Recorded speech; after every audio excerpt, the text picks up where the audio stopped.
ইসলামের মূল ভিত্তি হলো 5টি বিষয়ের উপর। 1 নম্বরে আপনাকে ঈমান আনতে হবে। আল্লাহ পাক রব্বুল আলামিনকে আপনার স্রষ্টা হিসেবে বিশ্বাস করতে হবে, আপনার মালিক হিসেবে বিশ্বাস করতে হবে।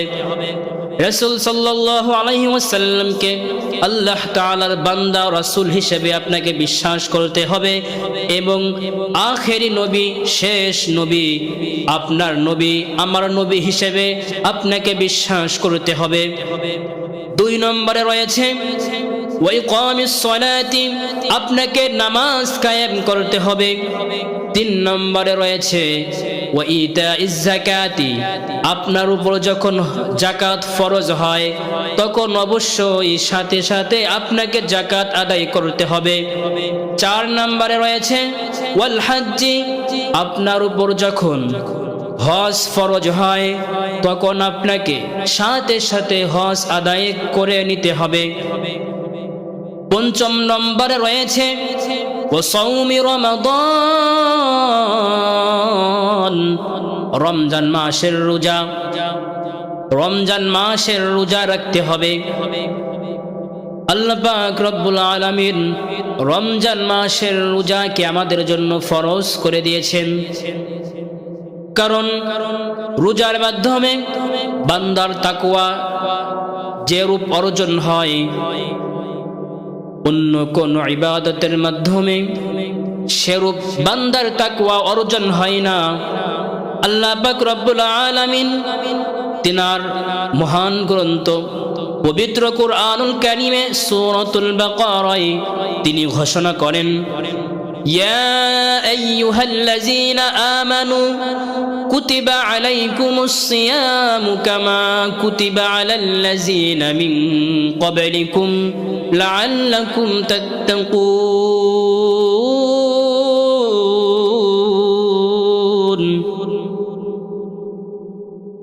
আমি তোমাদের মাঝে তোমাদের জন্য রোজাকে ফরজ করে দিলাম, যেমনি ভাবে তোমাদের পূর্ববর্তী উম্মতের উপর রোজা ফরজ করেছিলাম, যাতে তোমরা তাকওয়া অর্জন করতে পারো। মহান আল্লাহ পাক রব্বুল আলামিন এই রমজান মাস নিয়ে পবিত্র কুরআনুল কারীমে তিনি অন্য এক আয়াতে ঘোষণা করেন, শাহরু রমাদানাল্লাযী উনজিলা ফীহিল কুরআনু হুদাল লিন্নাসি ওয়া বায়্যিনাতিন মিনাল হুদা ওয়াল ফুরকান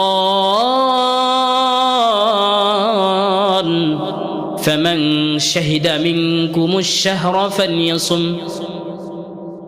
আল্লাহ পাক রব্বুল আলামিন তিনি বলেন, রমজান মাস হলো এমন একটি মাস যেই মাসে পবিত্র কুরআনুল কারীম নাজিল হয়েছিল মানুষের হিদায়াতের জন্য, সুপথ প্রাপ্তির জন্য, সুস্পষ্ট নির্দেশনাবলী সত্য মিথ্যাকারীর রূপে।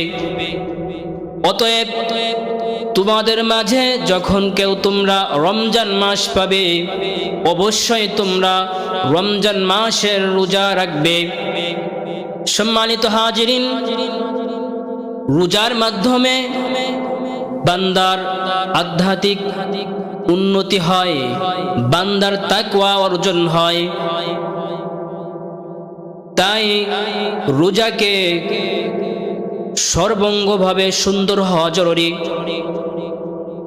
রোজাকে সুন্দর হওয়ার জন্য, রোজাকে কবুল হওয়ার জন্য যেই কাজগুলো আপনাকে করতে হবে এবং যেই কাজগুলো আপনাকে বয়কট করতে হবে, এই বিষয়গুলো একটু খেয়াল করে শুনুন।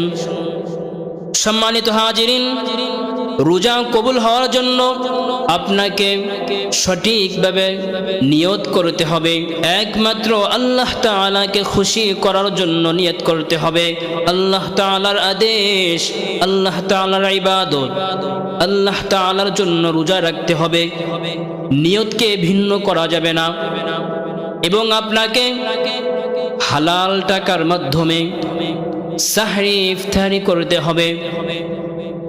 সম্মানিত হাজিরিন, আমরা অনেকেই আছি যে আমরা রমজানের পুরো 30টি রোজা রাখি, কিন্তু আমরা এই রোজার যে সাহরি ইফতারি আছে, এই সাহারি ইফতারি থাকে আমাদের হারাম টাকার উপার্জনের খাবার। সম্মানিত হাজিরিন, একটু লক্ষ্য করে শুনুন, আপনাকে আল্লাহ পাক রব্বুল আলামিন রোজা রাখতে বলেছেন। এই রোজার মাধ্যমে আপনার তাকওয়া অর্জন হবে, আপনার আধ্যাত্মিক উন্নতি হবে। সম্মানিত হাজিরিন, যদি আপনি রোজাকে রোজার মতন করে না রাখেন, তাহলে তো আপনার রোজা কবুল হবে না। আপনাকে হারাম থেকে বেঁচে থাকতে হবে, হালাল টাকার মাধ্যমে আপনাকে সাহারি খেতে হবে, ইফতার করতে হবে, সকল ধরনের অন্যায় কাজ ত্যাগ করতে হবে। রোজাকে সুন্দর করার জন্য সকল ধরনের গুনাহকে ত্যাগ করতে হবে। আমরা তো রোজা রাখি, শুধু খানা পেনা থেকে আমরা বিরত থাকি, কিন্তু আমাদের জবান চলমান থাকে, আমাদের কান চলমান থাকে, আমাদের হাত চলমান থাকে, আমাদের ব্রেন চলমান থাকে। কিন্তু রোজা অর্থ হলো কোনো কিছু থেকে বিরত থাকা। রোজা অর্থ হলো আপনাকে সব ধরনের সকল ধরনের অন্যায় কাজ থেকে বিরত থাকতে হবে এবং সুবহে সাদিক থেকে সূর্যাস্ত পর্যন্ত আপনাকে খানা পিনা থেকে বিরত থাকতে হবে এবং যৌন সম্ভোগ থেকে বিরত থাকতে হবে।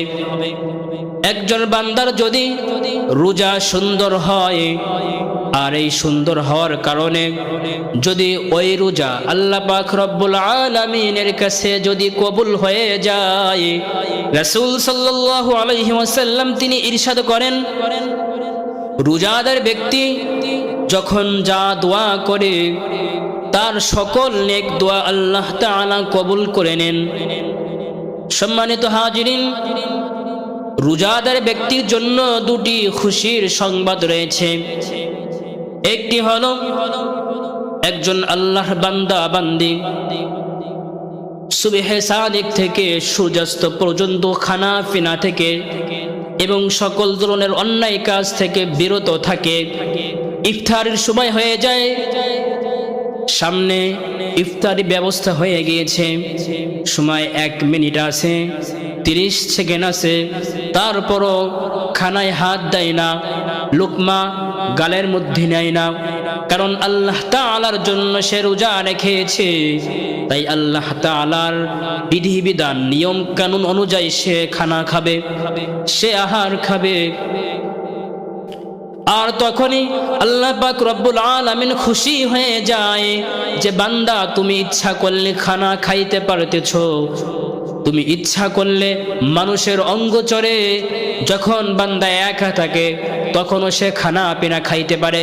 কিন্তু আমি রব আমার জন্য আমাকে ভালোবাসে, আমাকে ভয় পায়, আমাকে মুহাব্বত করে আমার আনুগত্য করার জন্য সে সব কিছু থেকে ত্যাগ করে এই সূর্যাস্ত পর্যন্ত সে অপেক্ষা করে। সূর্যাস্ত যখন সময় হয় তখন সে খাবার মুখে নেয়। আল্লাহ পাক রব্বুল আলামিন বান্দার দোয়া তখন কবুল করে নেয়। রাসূল সাল্লাল্লাহু আলাইহি ওয়াসাল্লাম তিনি ইরশাদ করেন, বান্দা যখন ইফতারের পূর্বে দোয়া করেন তখন বান্দার সকল নেক দোয়া কবুল হয়। সম্মানিত হাজিরিন, বলছিলাম রোজাদার ব্যক্তির জন্য দুটি খুশির খবর রয়েছে। এক হলো সারাদিন রোজা রেখে যখন সে ইফতার করে তখন বান্দা খুশি হয়ে যায়। দ্বিতীয়টি খুশির খবর হলো জান্নাতের মধ্যে যখন আল্লাহ পাক রব্বুল আলামিনের সঙ্গে সাক্ষাৎ হবে এবং রোজার প্রতিদান দিবে তখন বান্দা খুশি হয়ে যাবে। সম্মানিত হাজিরিন, এই রোজাকে অবশ্যই আমাদেরকে সুন্দরভাবে রাখতে হবে। আমরা এই রোজার মাধ্যমে আমাদের তাকওয়া অর্জন করব। রোজা থেকে আল্লাহ তাআলার কাছে বেশি বেশি করে দোয়া করব। আল্লাহ তাআলার কাছে আমরা ক্ষমা চেয়ে নিব, আল্লাহ তাআলার কাছে আমরা মাফ চেয়ে নিব। আয় আল্লাহ, জীবনের সমস্ত গুনাহ খাতা মাফ করে দিন। আয় আল্লাহ, জীবনে যত ধরনের ভুল করেছে আল্লাহ, অন্যায় কাজ করেছে আল্লাহ, আমি লজ্জিত হলাম। জীবনে আর কোনোদিন কোনো ধরনের গুনার কাজ করব না। আপনাকে তওবা করতে হবে। তওবা করে যখন আপনি আল্লাহ তাআলার কাছে দুই হাত তুলে দেবেন, আপনি যা কিছু চাবেন আল্লাহ পাক রব্বুল আলামিন আপনাকে দিয়ে দেবেন। তাই আমাদের উচিত আমরা রমজান মাসের রোজা সুন্দরভাবে রাখবো, খুশি মনে রাখবো। সম্মানিত হাজিরিন, হাদিস শরীফে এসেছে, যদি কোনো আল্লাহর বান্দা বান্দি শরিয়াত সম্মত অজুহাত ছাড়া যদি রোজা ছেড়ে দেয়, তার জন্য ভয়ঙ্কর শাস্তি রয়েছে। তার জন্য জাহান্নামে ভয়ঙ্কর শাস্তি রয়েছে। জাহান্নামে তো সহজ নয়। আল্লাহ পাক রব্বুল আলামিন যেই বান্দিকে জাহান্নামে পাঠাবেন, ওই বান্দার যে কতটা কষ্ট হবে একটু খেয়াল করুন। দুনিয়ায় আপনার পাশে, আমার পাশে আত্মীয় স্বজন আছে, পাড়া প্রতিবাসী আছে, দেশবাসী আছে, কিন্তু ওইখানে আপনার পাশে আমার পাশে কেউ থাকবে না।